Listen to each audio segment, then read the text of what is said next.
This is the Ridge Hunter Outdoors podcast.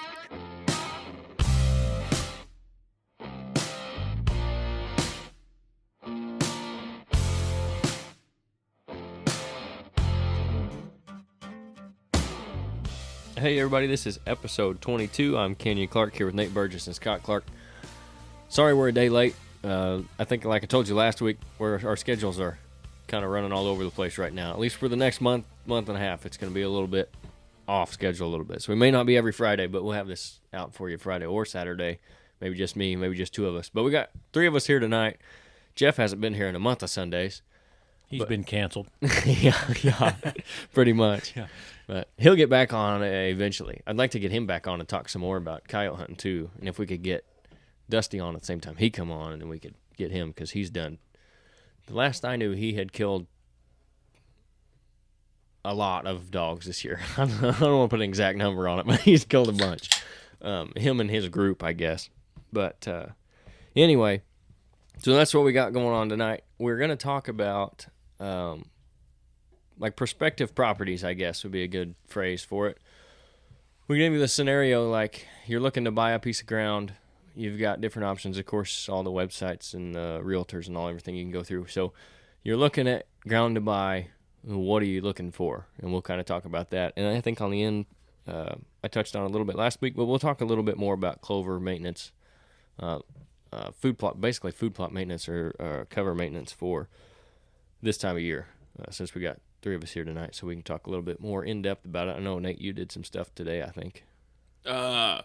No, I'm going to do it tomorrow. Okay. Well, I talked to you about it today, but that's as far as it went today. Okay. Well, this weekend, either way. Yeah. I did not leave work soon enough. Yeah. Well, it happens. I got some done the other day I told you about, but we'll talk about that too. So, I actually got the idea. I was thumbing through the spring edition of the magazine, North American Whitetail, and there's an article in there about T-Bone, Travis Turner. If you guys don't know, he's on Bone Collector. He runs with Waddy and Nick Munt on Bone Collector. He's been doing that for years. I think he was on Realty Road Trips before that as well. I don't know his whole background before all that, but anyway, there's a good article on him and his property in Georgia. And I thought it was kind of appropriate. We may talk about that article. We might still eventually at some point, because everything that's going on with him. If you guys don't know, you can go find him on social media. He's having some troubles with some cancer stuff right now. He seems to be in pretty high spirits. So keep him in your prayers for sure. I know a lot of us guys like mine, your age, grew up with him on the Outdoor Channel. Oh, yeah. With Waddy and Munt and all them. So anyway, he seems to be a really good dude. I've never heard anybody say a bad word about him. But anyway, so I thought we might talk about that because there's a pretty cool article on kind of his journey to his piece of property in Georgia that he's got. Started out on like 27 acres, and then he's bought more ground around it since that time. And I don't know, I think it said like 20 years ago he started out on this piece of property, and he just killed some really nice deer off of it this last year. And it kind of talks about his management process, the way he does. But in the initial part of the article that I was thumbing through, one of the things I caught was he bought that 27 acres knowing he couldn't really afford it, but he just told himself, somehow, some way, I'm going to make it work because I got to have something. So he bought this 27-acre piece because it was surrounded by good habitat. So he knew he definitely couldn't afford 50, 100, 150 acres. He found the best location for the 27 that he had, or that he could get, and then that was kind of at least part of what went into his process of deciding to buy that particular piece. So I thought with that, maybe a good time to talk about what we'd look for, because I think, this time of year's, I'd say the realtors are probably fairly busy. Season just got over. New properties coming up for sale. It's a good time to get out and see everything. You see the lay of the land.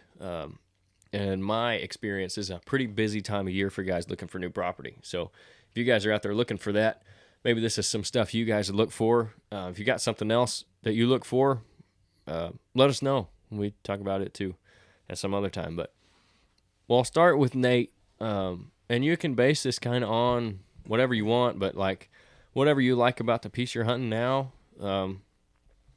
Anything from experiences you've had hunting other pieces. Just if you were going out and looking for a piece of property, I don't want to put too many parameters on it, like 50 to 200 acres, somewhere in there. It doesn't have to be one or the other. But if you, like, maybe that's your range, what are you looking for? Well, what are some big things to you that you'd be looking for that's got to check these boxes for me to even consider buying that piece? I think access, how I'm going to be able to get into it, more points of access, the better.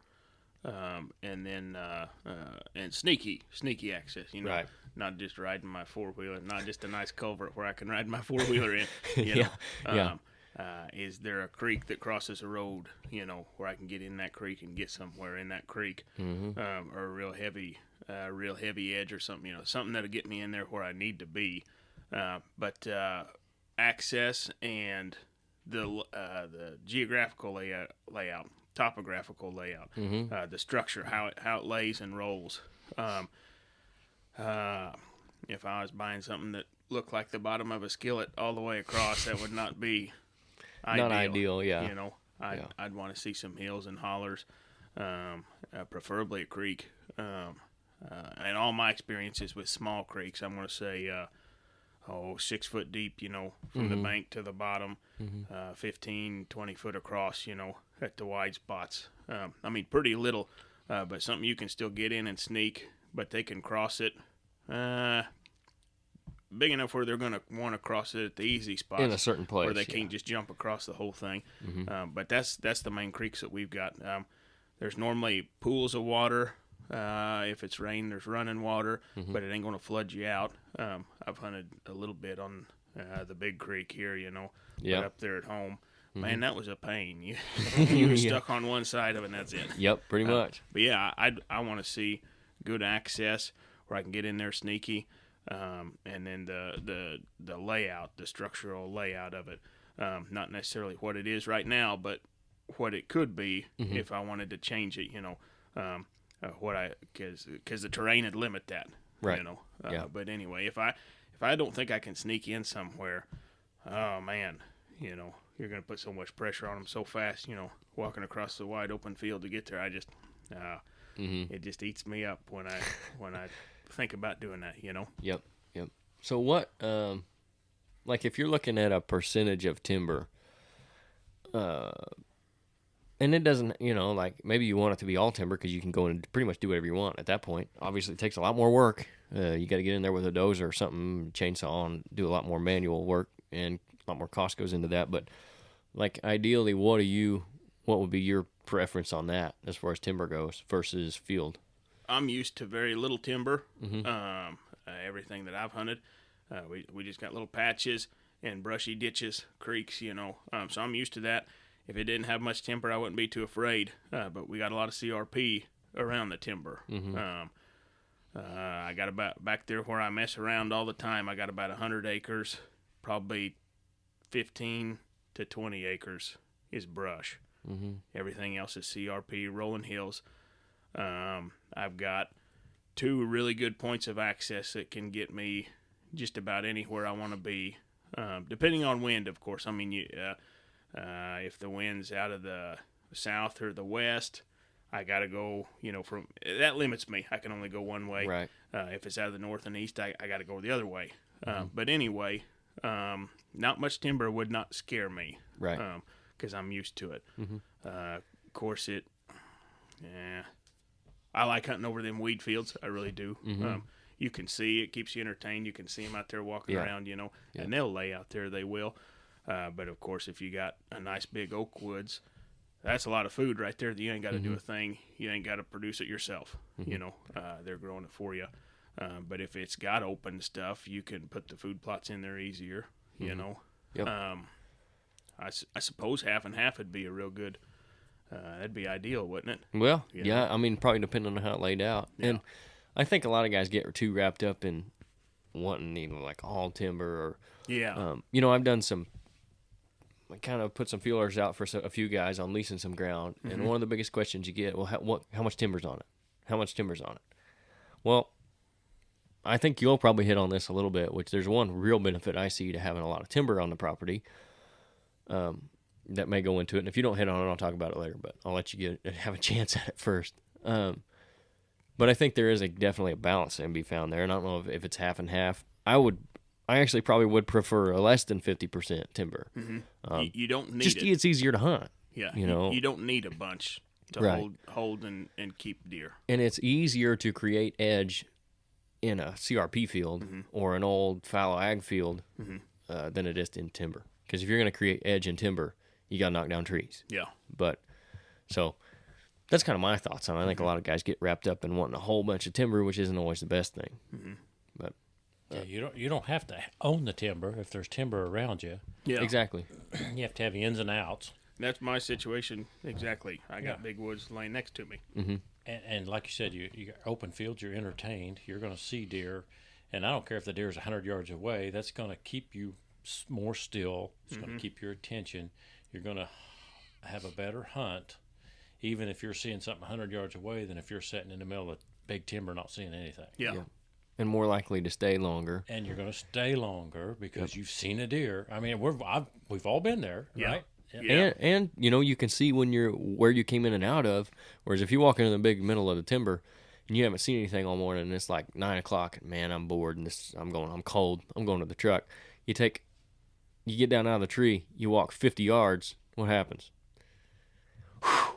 Yeah. You know, and you see white tails blowing out. If you can see, you can see, okay, I haven't really seen anything, and I'm looking back where I'm walking to the truck, and I don't see anything out there that's going to bust me, so I can slip in and out. It's a little bit easier slipping in and out of there, too. Yep. So, but anything else that you can think of right now off the top of your head? You got access was the first thing you mentioned, terrain, which I think are two really good ones, obviously. And access being like not necessarily just a big road right down the middle of it, but a creek of some sort would be good, or some kind of creek system. Yeah. How do I think I'm going to be able to sneak in there? Yeah. Get to some decent places without them knowing. Yep. And then you said the terrain, obviously, and then we talked about the timber. What about you? What are the first things you're looking at? Even if it's the same thing, we can. Well, reiterate I've that. got a couple pieces, one on one side of the county and one on the other, and they're not big, but for me, it's proximity. How much time do you have to get to where you want to go, so you can spend time where you're going? So, I can look at property down in Kentucky and I can buy 100 acres for $80,000. Okay, it's $800 an acre, but I'm not going to drive 6 hours to get there. Right. You can't do that with two times a month all year to get that property to where I want to have it. If I'm going to seriously hunt that piece of property, you're not going to get off work early on a Tuesday on a really good day of weather and drive 6 hours to hunt. Exactly. Yeah. So, okay, if you have $80,000 to spend, here where we're at, that's not going to buy you 100 acres. It might buy you 20. Yeah. So, proximity. So, is that 20 acres close for that same 80,000 a better buy, and you're going to get more out of that 20 than you would that 100 6 hours away, let's just say. Something to think about. How much time are you going to spend? How much time do you want to spend? And are you going to be able to spend it? Not just money, but time, because that's what it's going to take to get your property where you want it. Or at least, over the years, you're going to build on something and build on something and build on something, as opposed to having something you're never going to step foot on. Right. So, what about, so the proximity close is obviously a big thing. What about like the property itself as far as timber, fields, the access? I mean, what would be your ideal if you could find that 20 acres that's 20 minutes from the house? Is surrounding area, because like what you said, the one side of the county, it's got a lot of really good surrounding area that makes it a really good little piece that the deer use. Well, actually, both of them do, but they're different. Yeah. The one in the east, it's got farm ground on all four sides of it, three and a half, and it's got a little creek going through it that runs into a bigger creek. So you have the best of both worlds. You have some pasture ground there. The guys happen to be running horses on it now, but there's some pasture there, and so you have that. And then the other piece, you don't have any farm ground around it, but you have bigger timber on the borders, two sides of it, and some pasture on one side of it. So, both of them work. Both of them work. I don't think you could. obviously we're not hunting the east patch. You're doing most of your work on the west side, but I don't think you would do both of them the same. Right. I don't think you could, because you might need more food early on the west. You don't need more food early on the east, because that piece of property's got cropland on three sides of it, three and a half sides of it. So, either one of them is going to work. Right. You're going to have to decide what works for that piece of property, but neither one of them have a lot of big timber on it. Both of them have a little bit of big timber, just a few acres. Now, we're not talking about 10-acre patches here. So, maybe 2 or 3 acres of decent timber and a creek or a ditch. On one case is a ditch, and one case is a creek, and the rest of it's pretty much brushy up there where you're at the cabin, and it's pasture ground up there. Nice deer on all of it. You don't have to have 40 acres or 80 acres or 140 if you use what you got around it. So, and they're in proximity to where you can get off on a Tuesday afternoon and go do something. Exactly. So, what about? Are you looking for, like, if you had 2 separate options? You've got one piece of property that has all been CRP, it hasn't been planted for years, or even one that had been planted in the last few years, but it's just all field, basically. You've got a couple edges on it of just a really little bit of timber, or maybe a fence row or 2. Or you've got one that's all timber, so like 2 20-acre, we'll call them 20-acre pieces. Be like Fry, like his piece versus, say it was all like the south end of his piece versus all like the north side of his piece. So like the north 17 versus if it was all like the south 3. I think you got to look, if you're talking about small patches like 10, 20, 30 acres, look what's around it. So you're gonna own a piece of this. Well, let's just block it off into a half a section. You're going to own a piece of this 400, but you have a small piece. What's around that? Is that going to help you or hurt you? So if you have option A, and then you have option B, which is the same 10 or 20 acres in the middle of a half a section, but this whole section is different. This is all creek bottoms, wood bottoms, or whatever, and this half a section is all farm ground. What is your piece in the middle of that look like? Yeah. And is that more is one more enticing than the other? So just to say you got 20 acres, okay, what's around it? What's going to be around it? Are you close enough to town that in 10 years when you've got those pines you're planting for a windbreak, and all of a sudden we're going to have a subdivision on the other side of it? I mean, let's look at all of it. Or are we down here in the river bottoms where it floods out and ain't nobody building nothing? Right. What do you want and what's around it? So what I was thinking you might hit on with the timber is if you do have a lot of it, and really in my opinion, I would look for, and then depending on what you can do, my personal situation where you have the equipment to do the stuff we need to, or at least access to it, I want one or the other of those, like one extreme or the other. I want something that's just barren ground of nothing, maybe not even CRP, just grasses, or one that's just all grown up mature timber, because either one of those, I can take them and make them exactly what I want them. I would probably prefer the timber, though, for these 2 reasons. Number one, it's hard, and depending on what's around it, of course. So if there's a lot of big timber around the open field, this kind of gets rid of that point. But let's say it's pretty much it's relatively all open around the open field, and it's relatively all timber around the big timber. So if I take this middle 30 acres of this timber patch, or this middle 30 acres of this field, I would probably lean towards the timber for the 2 reasons I was going to say. One is, it's really hard to grow 80-acre trees in 2 years, or 80-year-old trees in 2 years. So if you got this patch of timber that has 80-year-old trees on it, then you can leave however many of you want to, and then you have that part of timber already on your property. You can get rid of whatever else you want. The other thing is, with those trees you don't want, you can make some money on them and recuperate your cost of whatever you're doing with them. If you've got marketable timber on it, that's a really good way to see pretty quick turnaround, at least a little bit of return on your investment right off the bat. And whether that's capital you just put back into the property, or it's money you put back in your pocket to replace the down payment, something like that. That's where I think a lot of timber could be beneficial because you can get that. But like I was saying, either one or the other, in my opinion, they're not going to be as valued because guys that are looking at them for hunting properties are going to think, man, what am I going to do with that? I either got to sit right in the middle of this big timber patch or I got nothing over here in this open field. So the value is not going to be as high. Maybe the open field is valued more if it's in an ag area because guys can farm it. Maybe the timber patch is valued more because it's got better timber on it. But either way, they're probably not going to be as pricey as a property that's like turnkey, go out and hunt it. You know, it's got the layouts for the food plots and everything good already. You got a good mix of diversity in your cover and all the habitat and all that.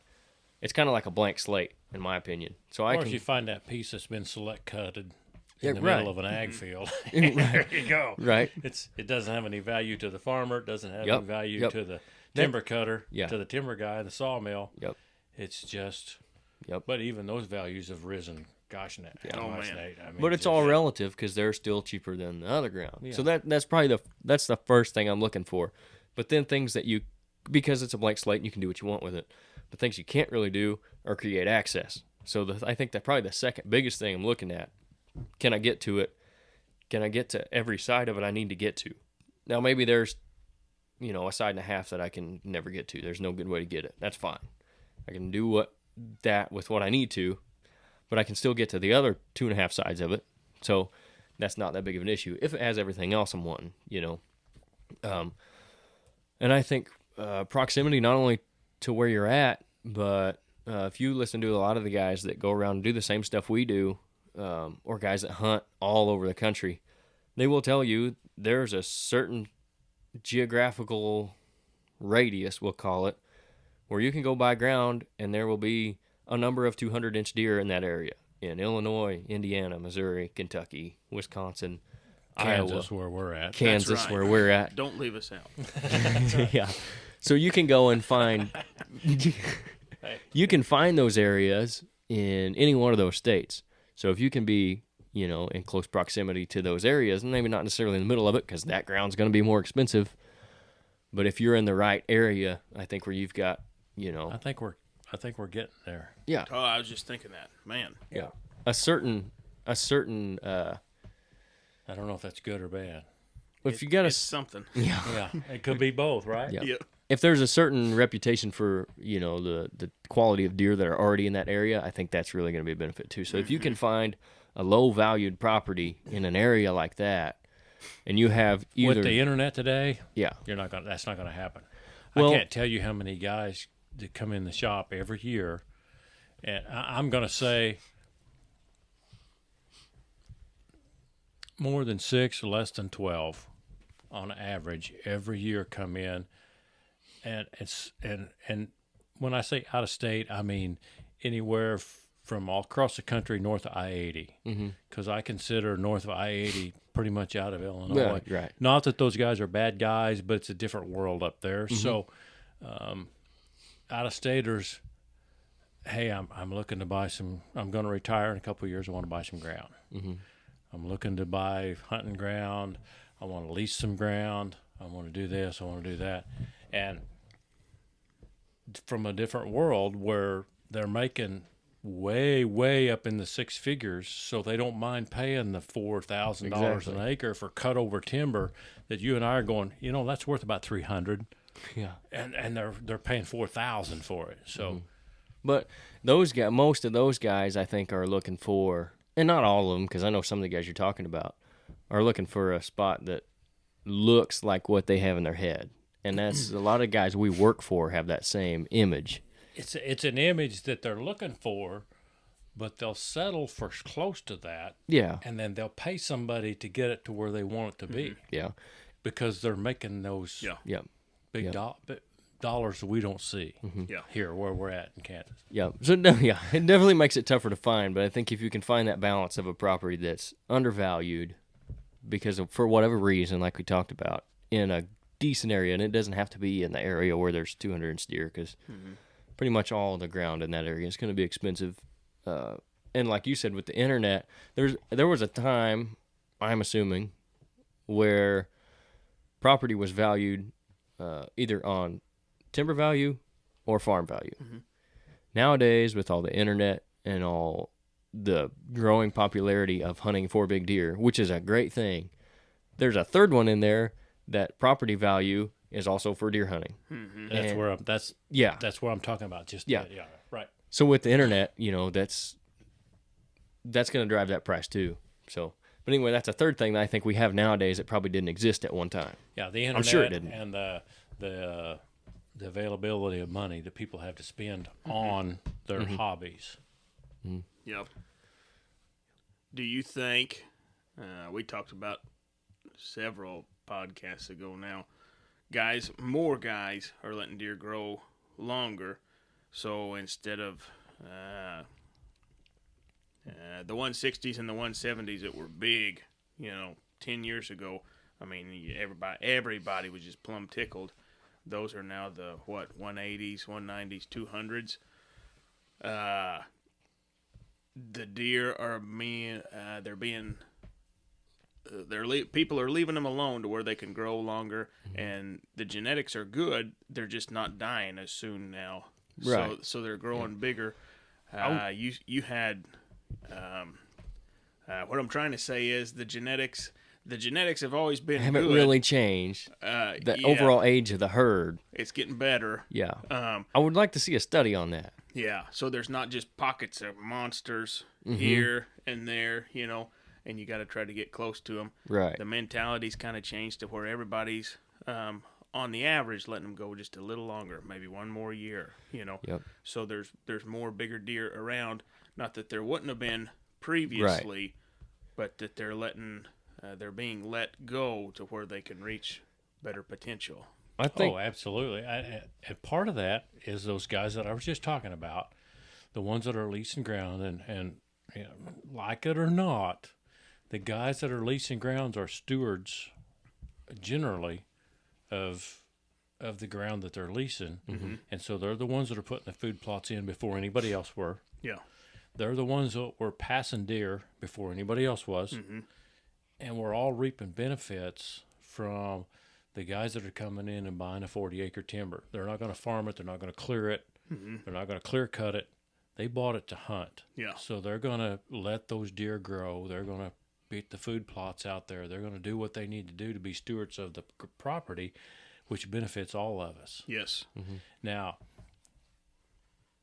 not all of them, but the majority of them, we're reaping benefits from that. Yep. No question. Yep. And I think it's what you were talking about, because a lot of guys get focused on the genetics aspect of it, and like we talked about on the culling podcast that we talked about, you're going to have very little effect on the actual genetics of the herd, because, and I heard this put a different way in the QDMA course, a deer gets 50% of its DNA from the doe and 50% of its DNA from the buck.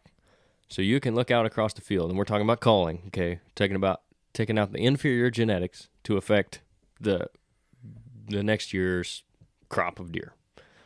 So you look out across the field, and you've got 250-inch 5-year-old deer and 280-inch 5-year-old deer and 230-inch 5-year-old deer.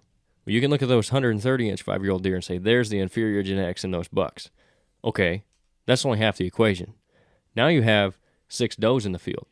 Which one of those have the inferior buck genetics that you're going to call to improve the genetics for the next year? Does that make sense? Yep. See what I'm saying? Yep. So that's... I'm just glad there wasn't anybody calling me when I was... yeah. Oh, man, they wouldn't have let me go past a year and a half. I've been done. Yep. It dropped me like a bad habit. Yep. One of my spikes was bent straight sideways. Yeah. So the genetics, I think, has very little to do with it. Like you're saying, it's always been there. The biggest two things you can do for growing bigger deer, advance them to the next age class, and provide better habitat and nutrition for them. Yeah. The food plots and the cover and all that good stuff. Yeah. With the biggest thing you can do being advance them to the next age class. Yeah. And I think we're probably seeing more of that with the culture changing within deer hunting. And it's definitely a good thing. Like whether you're doing it or not, even the guy that's over here shooting every 2.5-year-old buck he sees is probably still seeing more big deer because of what everybody else around him is doing. Yeah. But he's only killing 2. Right. Exactly.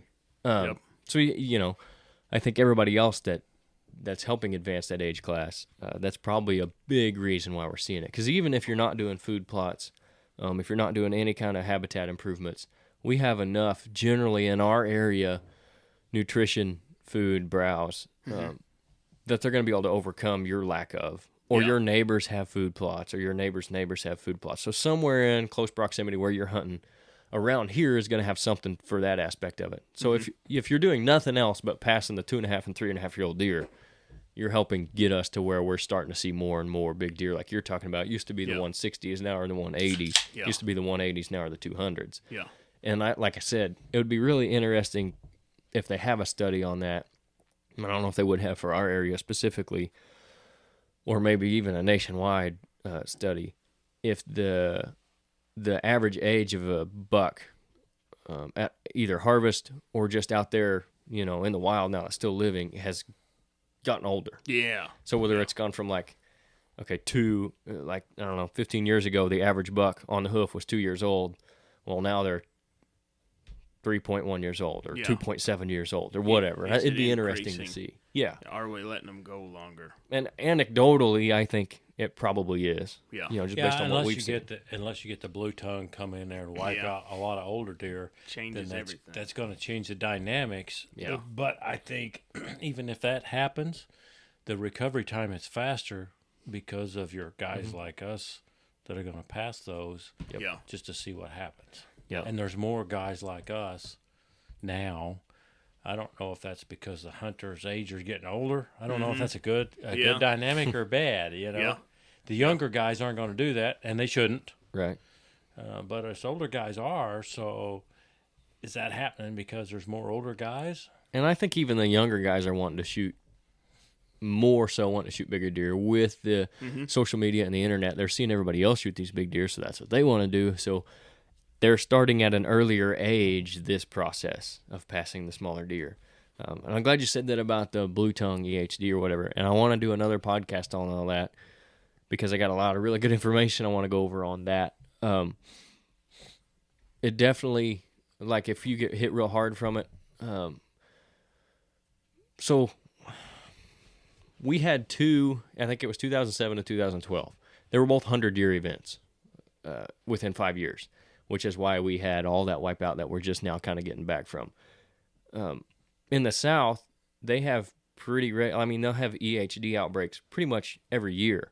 But a deer can live through EHD, and there's actually some immunity built up to it. So if it makes it through one season of it, they're more likely to make it through the next year of it. And down south, where it's more dry, and they have more of those muddy areas that they're having to go get water from, which is where that midge lives, and gnats that carry the disease, they have more immunity to it. So it happens more often every year.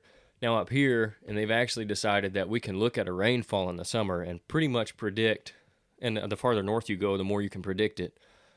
You can pretty much predict how bad the EHD, HD, whatever it is, blue tongue, is going to be for that year based on how much rainfall we had in the summer. But it generally happens every year around here too. It's just maybe not as widespread.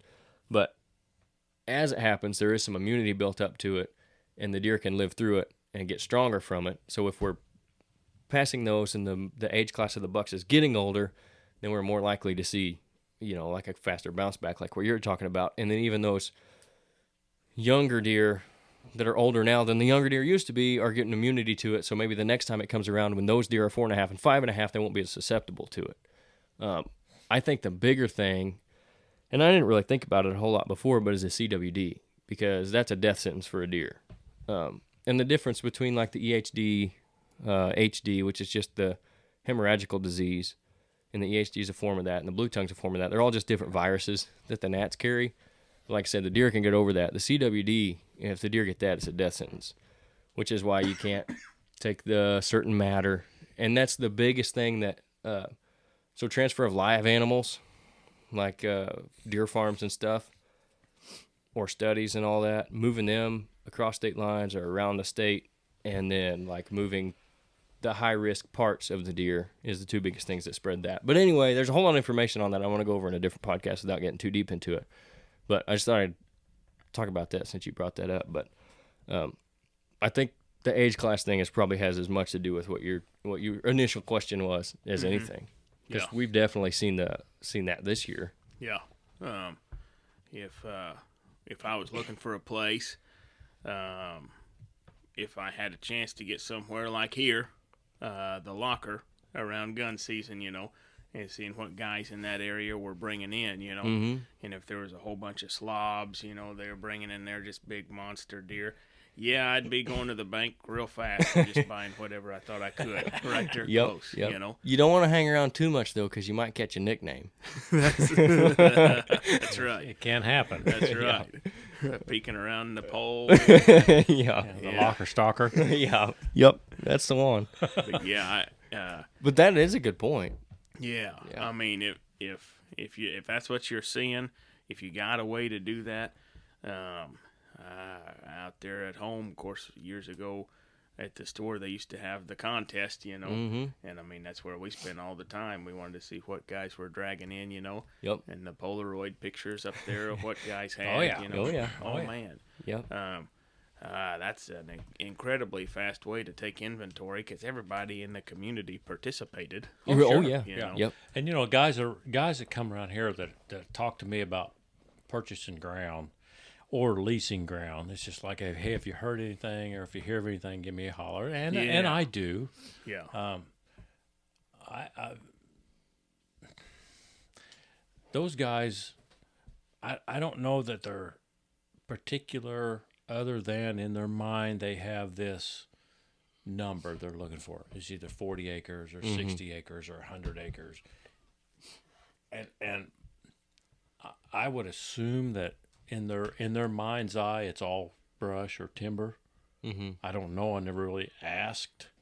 Right. But it seems like that's kind of what the picture they get is. Their biggest criteria is the size. It's of the 100 property. acres, a quarter mile off the main road. Yeah. Because they're used to the drive-by hunters and stuff that, whatever ground they're hunting on, because they're friends with the landowner or they've leased, they all have to seem to patrol it because people know they're not there all the time. So they want off the main road. That seems to be a big objective to most guys from away from here is inaccessible. Yeah. Right. Where you're talking about accessible. Yeah. I think you're accessing based on the wind and all that. Their access is no four-wheelers, no pickup trucks, nothing like that. Right. Yeah. I want to have a place to park somewhere, but how can I get in to that place, to a good spot where I'm wanting to hunt, and they don't know I'm in there, Gosh, I don't want to walk across the middle of the field to hit the woods square in the middle, and just everybody within 200 yards knows exactly. Yep. Oh, man. And that's one of the properties we go to. One of the biggest things I think we see guys struggle with is this is their property and they can only access it from here. Yep. Whether they have to go all the way down and around to get to the back side of it. Hopefully they can get on their neighbor. Maybe they can't. Like one of the biggest common issues we see is limited access. And it's so important because not just getting in, getting out like we talked about. Yep. But I think limited access to them also means limited access to people that shouldn't be there. Right. Right. That's true. So they're fighting not only, and maybe they put a lot of thought into the wind and stuff, and maybe they don't. But I think they put a lot of thought into, I'm not going to be here, but 6 weeks a year. I don't want anybody else here, so how can I keep everybody else out? Yeah. And in that thought process, it limits. But like, there's property here in this county. There's 40 acres for sale, but it borders a highway. Talked to a guy. He said, hey, if you see some ground, let me know. So I did. And I said, hey, I don't know nothing about it. Here it is, pretty close to the highway. First comment back was, yeah, it's too close to the highway. One side of that 40 borders a highway. Not interested at all.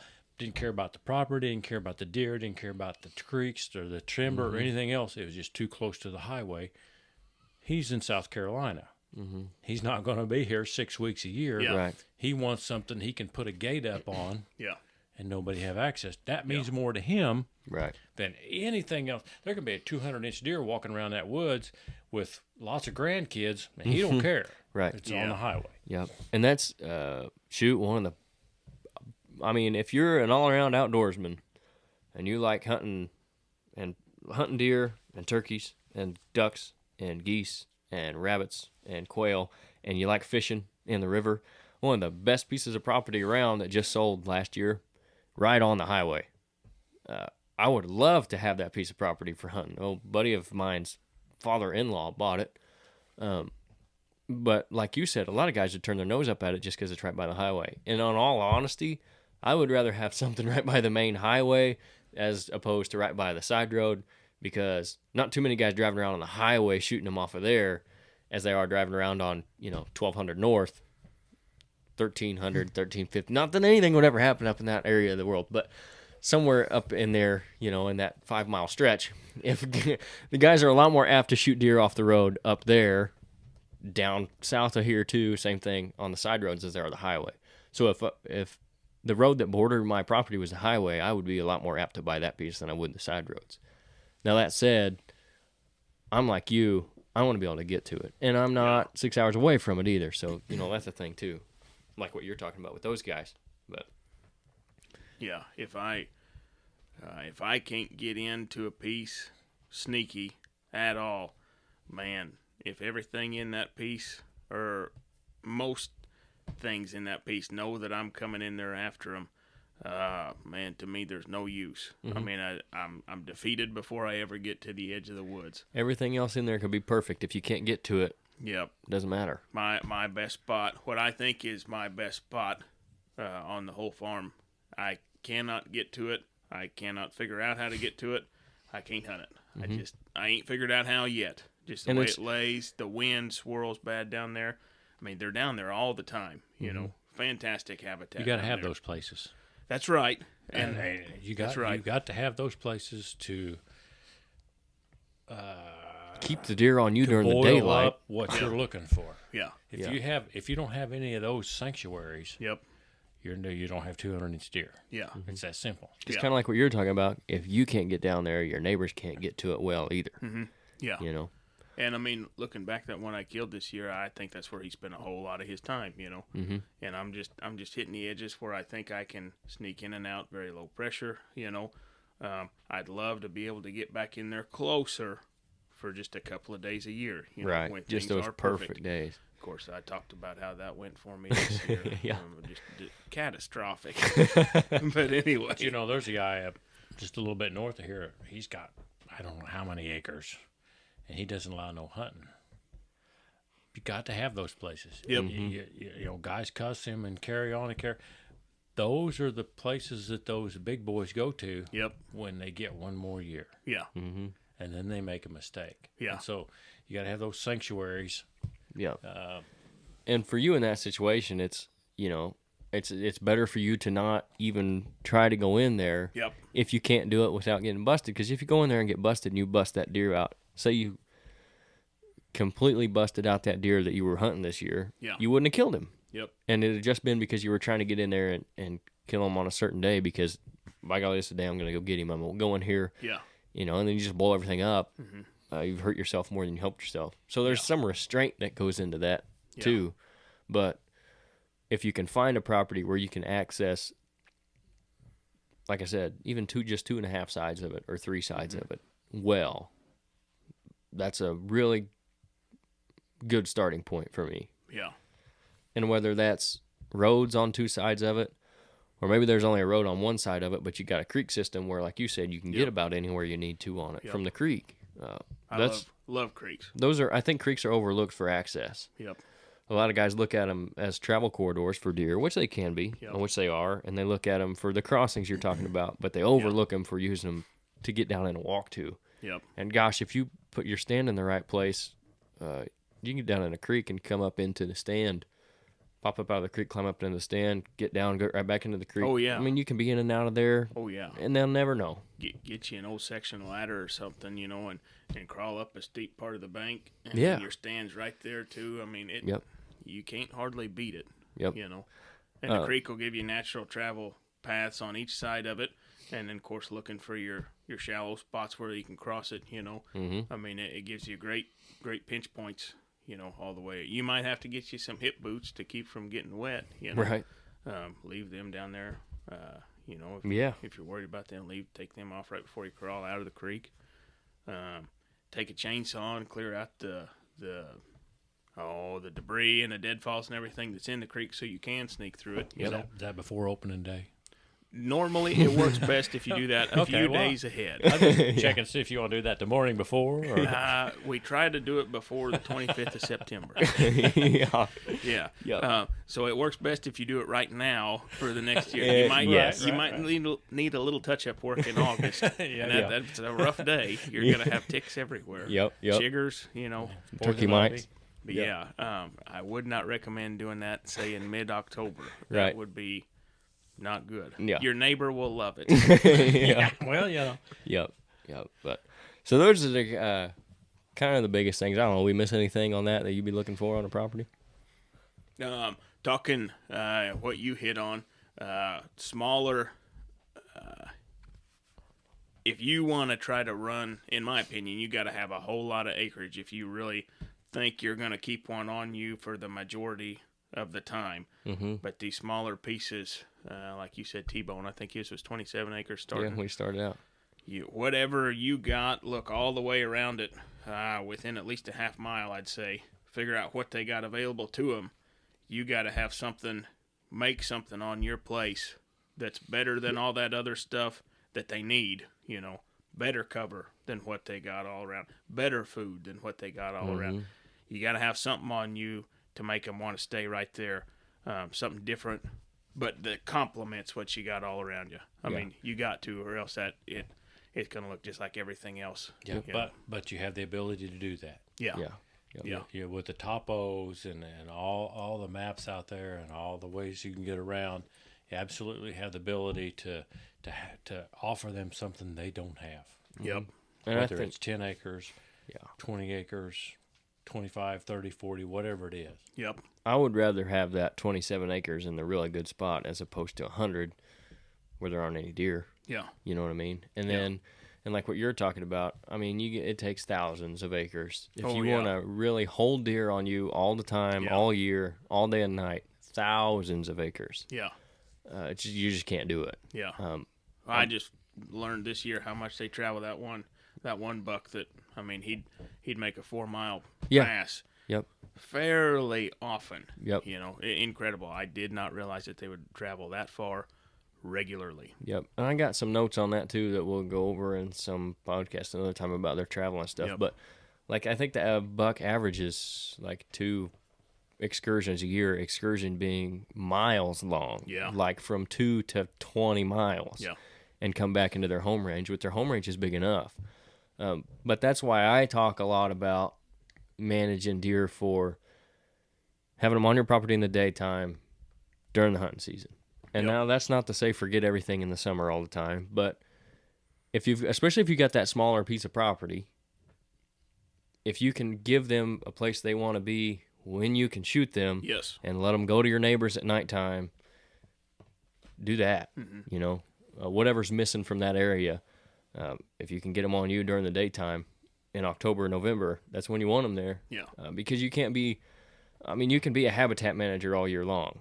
Okay, you can go do timber stand improvement. You can put in switchgrass. You can put in food plots, whatever. You can be a habitat manager 24/7, 365. You can only be a deer manager October, November, December, and part of January. Mm-hmm. Other than that, you cannot affect the deer herd because the biggest way you affect the deer herd is with your trigger finger. Like we talked about, advancing bucks to the next age class, shooting does out of the herd. The only time you can be a deer manager, which is what we want to be because we want to grow bigger deer, is during the hunting season. Yeah. So if you can manage your property for the hunting season, then you can be a more effective deer manager as well, and then you're going to start to see more benefits from your overall herd, in my opinion. I mean, there's a lot of... That's a really good way to put it. I mean, that's a real good analogy right there. Yeah. Mm-hmm. And, that's not to say forget all about... If you're trying to grow your numbers and you don't have any fawning cover around where you need to have does dropping fawns on your property in the summertime, and that's something you got to give up to increase your numbers, then by all means you got to go in there and do that. I mean, if everything around you is just big open timber and the does have nowhere to drop fawns, so they're dropping them out in the big open timber right next to this tree that's down where every predator in the woods knows that that's where there's going to be a fawn, then by all means go in there and put some cover in for them for the summertime. But like I said, if you want to be a deer manager, manage your property for the hunting season. Yeah. But and that's especially on a small property, in my opinion. Yeah. But that's I think there's some really good stuff in there about what we'd be looking for on a property. Yeah. And whatever you can do for hunting season, whether it's having the best cover, if we're talking small. Yeah. Yeah. If you can't have the best cover or you can't have the best food, whatever you can do with what you got, do it just as hard as you can. That's right. And try to make it as good as you possibly can. Because you can't do it all. Yep. On that, especially on that small piece. So, like you said, and figuring out what you can do and what is needed in that area are two big things that are really going to help you, I think. And we'll talk more about that in some episodes coming up because we're really close to getting into starting the habitat managing part of it. Stuff for next fall, and there's already some stuff you can do, which is like what I talked about last week. Well, I wanted to talk about a little bit. I went ahead and frost seeded one of our clover plots the other day, and hopefully that gully washer we got, I didn't realize it was going to rain 3 inches. I thought you knew that. I would have said something, but I thought you knew. You'd looked at the forecast before. I knew it was going to rain. I didn't realize it was going to rain that much. Oh yeah, it's like they were getting like 2 inches. Well, I think where it's at, maybe the middle part of it probably washed some of it out. I think on the ends, it's a barbell shaped plot. Is what it is. Yeah, does the south plot wash into that middle, or does it kind of stay there? No, I think the middle washes in like this. So from the middle. So the south and the north should be okay. Yeah, I think so. Did you get leaves out of there? Yeah, I went ahead and raked all the leaves out because it's in the middle. It's actually on a logging trail, and it's opened up on two sides of it. So like I said, it's kind of like a barbell shape, and there's just the logging trail that connects them in the middle. Went ahead and raked all the leaves out because there was a lot of them in there. So I think just throwing that seed down, some of it's going to get down in the rain. Mm-hmm. A lot of it, I think, probably would have just got wet on the leaves and tried to germinate and died. Mm-hmm. So I got the leaves out of there. I think that's a big thing if you're in the timber to do. Probably a good idea to do. Got the leaves out of there, went ahead and frost seeded all that. So got that plot taken care of. I got one other one I think I need to do, if I'm thinking right. Put some clover down on. But you were talking about you're going to try to do some of that tomorrow as well. Yes, I got to get that done tomorrow. Mm-hmm. I think it's a real good opportunity right now. It's supposed to be like 20s, 20 to 25 in the evenings, or at night, up to like 40 in the day. Yep. Rain Tuesday. Yep. Yeah, supposed to get maybe in 50 Sunday and then start falling off a little bit. Rain Tuesday, Wednesday maybe. So drive that seed in the ground. Yep. And they're not talking, 6 or 8 tenths, I think. No, not like what we just had. Yeah. There's a car flooded out on Baseline I saw when I was coming down here. I thought I saw a reflector, and I was like, oh, shoot. Get my fishing pole. But I pointed the lights at them and looked through the binoculars, and they weren't sitting up in the seat, so I assumed that they were gone. Their bumper was blowed off. You could tell they hit it hard. I feel bad for them. I hope they're not listening. I ain't making fun of them. Right. But what you're talking about with the weather looking good, that's important because when we talk about frost seeding, if you guys don't know, it's putting the seed out there on the ground and then letting that freezing and thawing do the work for you, work that seed down in where it needs to be. So that what you're talking about, where it's going to get 25 at night and then up to the 40s in the daytime. Yeah. It's going to be, I think it's going to be really good for that process right there. Yep. And it doesn't have to thaw all the way down because you don't want that clover seed real deep anyway. Yeah. Yeah. The neighbor guy, he always has just said you need it to be touching the soil and clover will take off. Absolutely. And I got enough clover out there. I don't want to work the plot under. Mm-hmm. I'd rather go in there and try to frost seed on these thinner areas. I got more clover than I want to work under. But I do want to make it better. Yep. This has always been the correct option, I feel like, for that situation. Yep. Yeah, I'd love it if this would really take off. I got the awfulest urge. I want to set the place on fire. Yeah. I want to burn stuff bad. I've never done it. I've been involved in it a little bit. Of course, we're all firemen here. Right. Man, it makes me sound like a pyromaniac. Yeah. But gosh, I think there's a lot of benefits to burning. There's very few drawbacks. You can't everything that I've ever studied on it, you really can't hurt much by burning. I'm wanting to get rid of like out in the CRP. There's a whole bunch of iony stuff out there in places. I've seen in some that I've helped guys burn, it gets rid of that stuff. It gets hot enough that it gets rid of that stuff and lets that the nicer grass come back up better out there. And then in the woods, I'd like to clear out some of these areas in the main part of the woods where there's more saplings, growing up, to try to help establish better big mature timber there. Get rid of those saplings out of it. Right. But anyway, everything, and there's not been a fire on that ground in I don't know how long. Right. Mainly, I want to do it. I want to try it. Right. I want to talk about that for a second, but first, like with the frosting, like what you're talking about, in my opinion, the biggest time to do that, or the biggest benefit you can have, is if you already have that stand, like what you're talking about. And this is for switchgrass too. It's a really good time to be doing that. If you already have a stand where you don't want to go in and work it all up and ruin it, if you just started it maybe in the last year, we got some guys that we just put clover in for last year that we're doing this now. It's a really good time.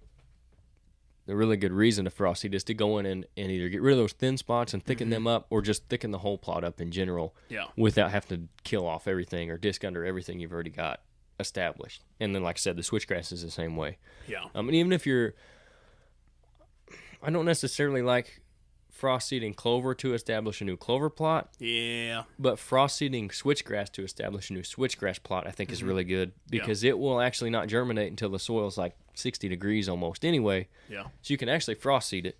Then you can go in there and spray herbicide over the top of it before the soil gets to the temperature it needs to be, and you can kill the weeds and the grass out of it. Like, you can spray glyphosate on it. You're not going to kill the switchgrass because it hasn't germinated yet.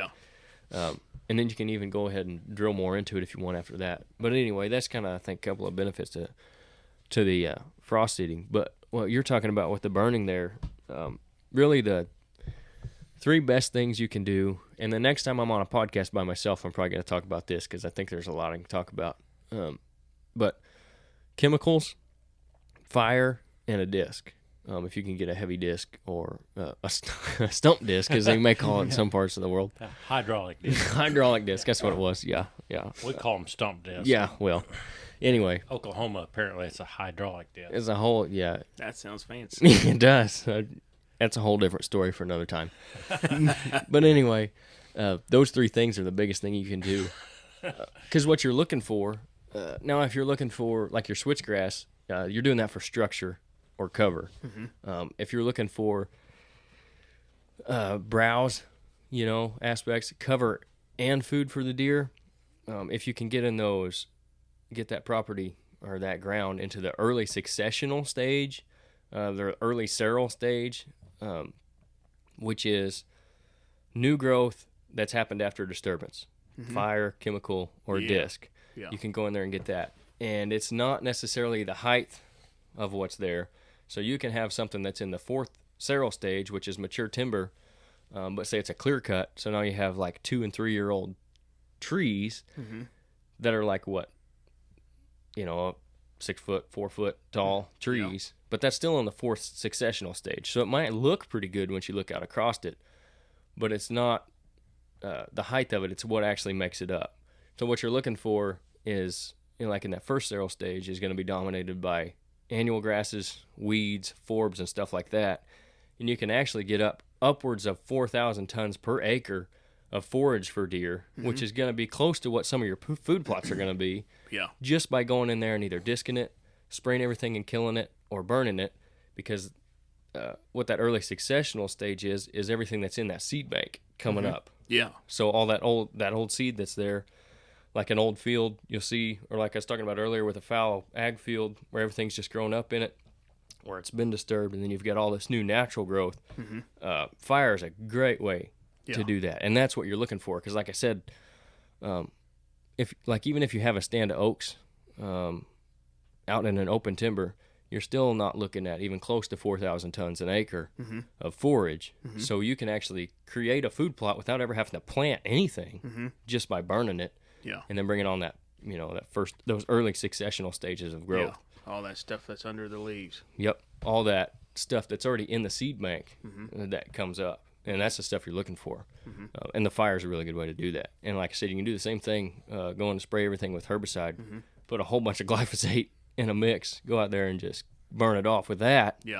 kill it off, you'll have the same effect. Same way if you go out, you spray it, and then you run a disc across it, you're going to bring all those seeds up from that seed bank, existing seed bank, and then you're going to have the forbs and the annual grasses and the weeds. And if you're looking for forage, you don't really want the grasses. So if you have fescue, any kind of other, whether it's native or non-native grass coming in, if you got a big stand of that where you're not letting anything else underneath of it grow up, you're not going to see the deer eating that, because deer don't eat grass. Yeah. You know what I mean? So if you, and a lot of guys will go out there and mow because it looks pretty. They'll mow it twice a year or once a year, whatever it was, and keep up with it. So they've got, by the fall, they have a foot tall field of just grass. Yeah. There's nothing out there for the deer. Nah. Whereas if you'd go out there and burn all that grass off, either literally with fire or with chemical, or disc it under, boy, then you've created a really good natural food plot. So I think, what you're talking about, you're probably on the right track there. Yeah. As far as establishing that. And again, it depends on what your goals are. Yeah. Me and Blake, we burned. I think I was there with him.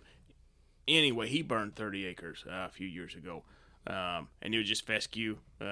Just fescue, well-established fescue. He burned that off. Doggone, he's got a whole bunch of native grass and stuff coming up out there now. He'd been laying there for who knows how long. Oh yeah. Man, it just turned into a dynamite cover patch. They were in the fescue. They were laying out there in the secluded spots where you couldn't see them. Right. Man, after he burned that and all that stuff came back, I think it's Indian grass or something. Man, a whole bunch of that came back. Man, it's just loaded with deer, And of course, I had all of them laying out there this year, in that CRP. And that CRP is going to have a decent mix of other stuff in it too. Yeah, there's some clover out there in spots, not much. There's so much of that viney crap, I don't even know what it is. But yeah, if I could get that CRP looking more like what he's got, I think it'd be dynamite. And the reason a lot of guys don't like that is because it doesn't look pretty at all. No. And we tried to talk a guy into it before, and he wanted it to look pretty. And if you want it to look pretty, it's not necessarily going to be very beneficial for the deer eating it, because the deer don't care what it looks like. They're looking for that diversity of food source. Yeah. To put it a different way, brambles, blackberries, ragweed, that kind of stuff. That's all stuff that they're going to feed on, that's going to provide tonnage, thousands of tons per acre, as opposed to a couple hundred tons an acre, in a grass field where they're not going to eat much of that anyway. Will a deer eat grass? Yeah. But if you see deer out there feeding in a grass field regularly, that's a pretty unhealthy situation. You need to be looking at something to do different to give them more food plot. Exactly. Yeah. You need to do something different. But anyway, that kind of covers the switchgrass. We talked about the clover and then the property stuff. So unless you guys got anything else, I think that's pretty much do it for tonight. All right. Thanks, guys, for listening. Again, as always, if you want to support us, ridgehunteroutdoors.com. Like I said last week, as soon as we get the store up and running, we're going to start doing video podcasts. So you won't have to just listen to us. You can see our... You can see what the nader looks like. That's right. Put a curtain Deer up there. killer. Yeah. So we'll start doing that. And like I said, leave us a review on Apple Podcasts, follow us on Spotify, give us a subscribe on YouTube. All that stuff really helps us out too. And we're working on some more partnerships, like I mentioned last week. And as soon as we get a way for you guys to support us through that, I'll let you know, and we'll start that up too. So again, thanks for listening, guys, and we'll catch you again next week.